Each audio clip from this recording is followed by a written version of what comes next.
있었던 현수는 바쁜 업무 일정과 점점 추워지는 날씨에 의해 실내 운동을 시작하게 되었습니다. 처음에는 집안에서 운동을 하는 것이 비효율적이고 지루하게 느껴졌지만 그 생각은 점차 깨지게 됩니다. 하루는 비가 억수같이 쏟아지는 날이었습니다. 평소 같은 날씨에는 등산을 가거나 달리기를 했을 테지만 현수는 창문을 내다보고는 실내에서 운동을 해야겠다고 결심했습니다. 처음에는 스트레칭으로 몸을 풀었습니다. 음악을 틀어놓고 조용히 몸을 푸는 이 시간이 생각보다 즐거웠습니다. 다음으로 그는 자신의 작은 거실에서 매트를 깔고 요가를 시작했습니다. 유튜브에서 추천된 초급 요가 운동을 따라하는 동안 그는 전신의 근육이 이완되고 스트레스가 해소되는 것을 느꼈습니다. 무리하지 않고 천천히 그러나 꾸준히 호흡에 맞춰 움직였을 뿐인데 운동 후 상쾌한 기분이 계속 이어졌습니다. 어느 날은 다르게 플랭크와 같은 코어 운동에 집중해 보았습니다.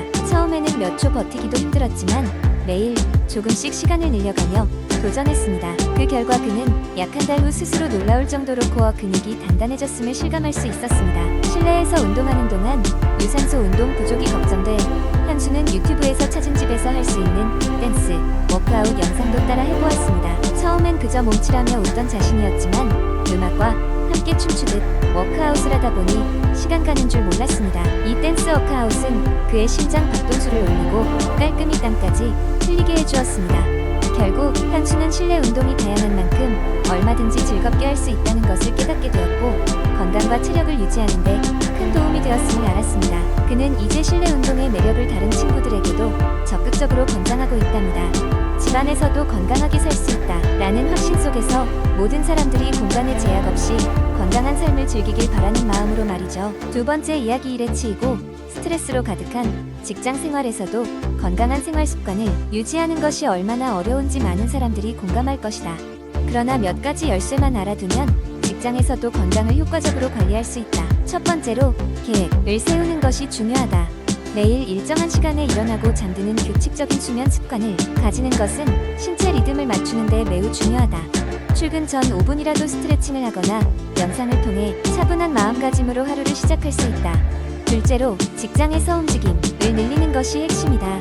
가능한 한 자주 자리에서 일어나 스트레칭을 하거나 복도 한 바퀴를 도는 식으로 잠깐의 운동을 추가하는 것은 집중력 향상에 매우 효과적이다. 또한 점심시간에는 가까운 공원을 산책하는 것도 좋은 방법이다. 셋째로 식사 부분을 놓쳐서는 안 된다. 결심이 필요할 때는 건강한 간식을 준비하는 것이 큰 도움이 된다. 견과류, 과일, 요거트 등은 손쉽게 에너지를 보충할 수 있는 좋은 간식거리다. 또한 점심은 양보다 질에 중점을 두어 건강하고 균형 잡힌 식단을 유지하는 것이 중요하다.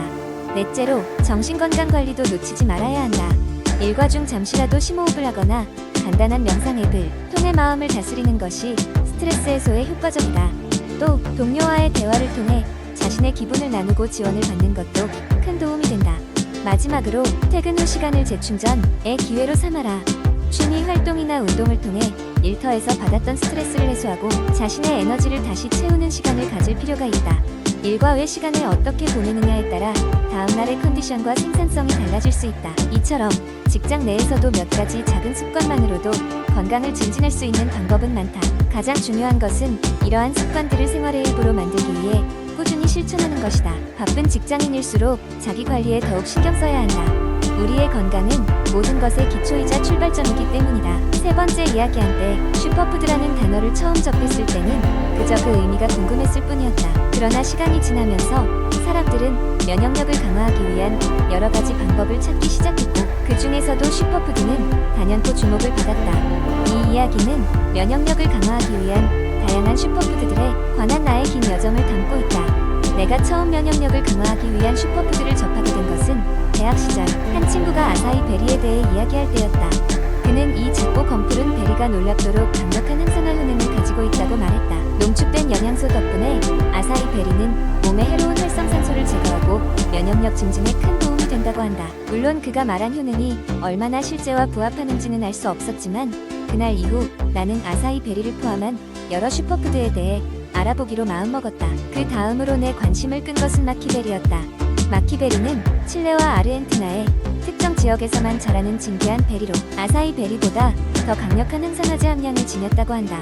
과학자들은 이 작은 베리가 면역계를 강화하고 건강을 유지하는 데 어떤 역할을 하는지 연구하고 있다.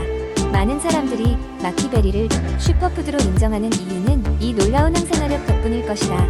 스피룰리나도 빼놓을 수 없다. 스피룰리나는 오래전부터 사람들이 면역력을 향상시키기 위해 사용해온 미세조리로 비타민, 미네랄, 그리고 필수 아미노산들이 풍부하다. 처음에는 알약 형태로 스피룰리나를 섭취했지만 나중에는 파우더 형태로 스무디에 첨가해 마시기도 했다. 이 풀은 미세조류는 면역력을 높이기 위한 나만의 비밀 무기가 되었다. 또 다른 슈퍼푸드는 마늘이었다. 마늘은 수세기 동안 자연적 치료제로 사용되어 온 재료로 그 특유의 향과 맛 때문에 음식에서도 빼놓을 수 없는 존재이다.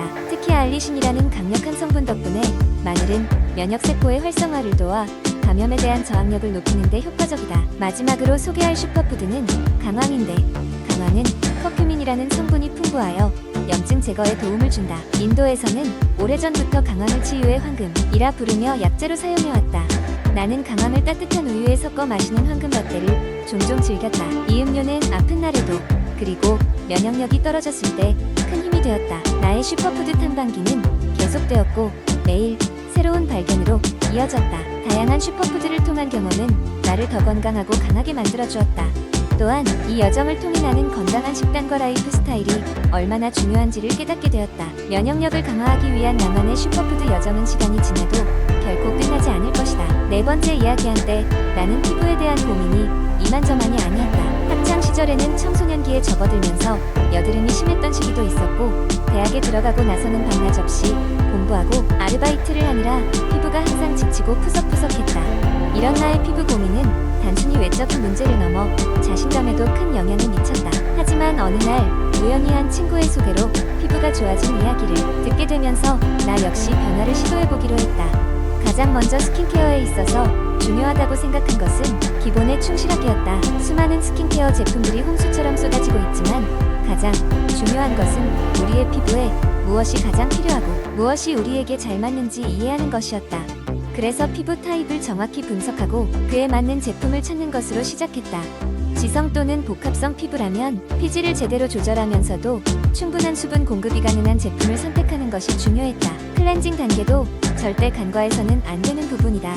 피부의 건강은 깨끗한 세안에서 시작된다. 오일 클렌저와 폼 클렌저를 이중으로 사용하여 피부의 노폐물과 화장, 잔여물을 말끔히 제거하는 습관을 들였다. 처음에는 귀찮기도 하고 오일이 얼굴에 남을까 걱정되기도 했지만 이중 클렌징을 통해 트러블이 눈에 띄게 줄어드는 것을 경험하고 나니 중요성을 깨달을 수 있었다. 또한 각질 제거 역시 꾸준히 해주는 것이 중요했다. 무턱대고 각질 제거제를 사용하기보다는 일정한 주기를 정해두고 부드럽게 각질을 제거하여 피부의 재생을 도와주는 것이 좋았다.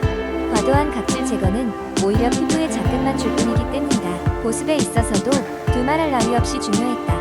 사람들은 보통 여름철에는 수분 크림을 가볍게 바르는 경향이 있지만 수분은 그때그때 바로 증발하기 마련이다. 그래서 이중 보습을 위해 수분 에센스나 앰플을 먼저 바르고 수분 크림으로 마무리함으로써 수분을 피부 안에 가둬두는 방법을 선택하였다. 마지막으로 빼놓을 수 없는 것이 바로 자외선 차단이다. 자외선 차단제는 사계절 내내 바르는 것이 맞으며 SPF와 파 지수가 높은 것을 선택하는 것이 피부 노화를 예방하는 길이라는 것을 알게 되었다. 이러한 스킨케어 루틴을 꾸준히 실천하면서 나는 피부가 점점 건강해지는 것을 체감할 수 있었다. 주위 사람들로부터 피부가 좋아졌다는 이야기를 들을 때마다 스스로에 대한 만족감과 자신감도 함께 상승했다. 무엇보다도 나에게 꼭 맞는 스킨케어 루틴을 찾고 이를 성실히 지켜나가는 것이야말로 건강한 피부를 위한 최고의 팁이라는 깨달음을 얻게 되었다. 다섯 번째 이야기. 지금 이 순간 당신은 아마도 스마트폰을 손에 들고 이 글을 읽고 있을 것입니다. 스마트폰은 이제 우리의 일상에서 떼려야 뗄 수 없는 존재입니다. 아침에 눈을 뜨자마자 날씨를 확인하고 지하철이나 버스를 기다리며 뉴스를 읽고 카페에서 친구들과 잡담을 나누며 사진을 찍고 저녁에 침대에 누워 유튜브 영상을 시청하기까지 스마트폰은 우리 주변에서 끊임없이 함께합니다. 그러나 이렇게 스마트폰을 자주 또 오래 사용하다 보면 우리는 어느새 몸의 곳곳에 통증을 느끼게 됩니다.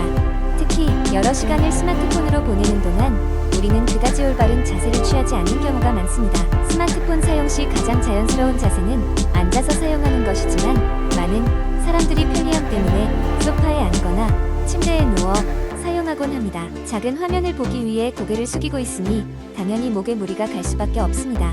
이러한 상태가 오래 지속되면 일명 거북목 증후군으로 불리는 상태가 됩니다. 머리가 평소보다 앞으로 빠져나가면서 목과 어깨에 지속적으로 스트레스를 주게 되어 목, 어깨 등 부위에 통증을 일으킵니다. 따라서 스마트폰을 올바른 자세로 사용하는 습관을 들이는 것이 중요합니다.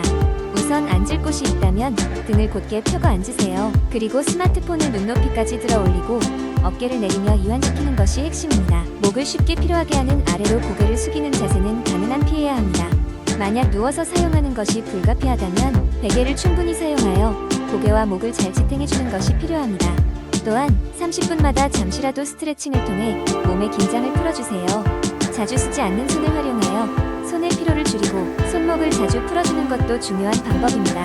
뿐만 아니라 스마트폰 사용 시간 자체를 줄이는 것도 좋은 해결책입니다. 실내에서는 무선 스피커나 TV의 화면을 통해 콘텐츠를 즐기며 통화나 메시지 읽기 등의 작업을 할 때 음성인식 기능을 사용하여 손의 부담을 줄일 수 있습니다. 바쁜 일상 속에서도 스스로의 체력을 돌보고 스트레스를 줄이기 위해서는 이러한 작은 변화들이 큰 도움을 줄 수 있습니다. 이처럼 스마트폰 사용으로 인한 긴장을 완화하기 위해서는 늘 올바른 자세를 유지하려는 노력이 필요합니다. 일상에서 자주 사용하는 스마트폰이지만 그만큼 우리 몸의 건강도 소중히 여기는 습관을 만드는 것이 중요합니다. 부주의한 사용은 피로와 통증을 일으킬 뿐만 아니라 건강에도 영향을 줄 수 있으니 오늘부터 작은 변화들을 실천해보세요. 건강한 스마트폰 사용 습관이 건강한 일상을 만들어줄 것입니다.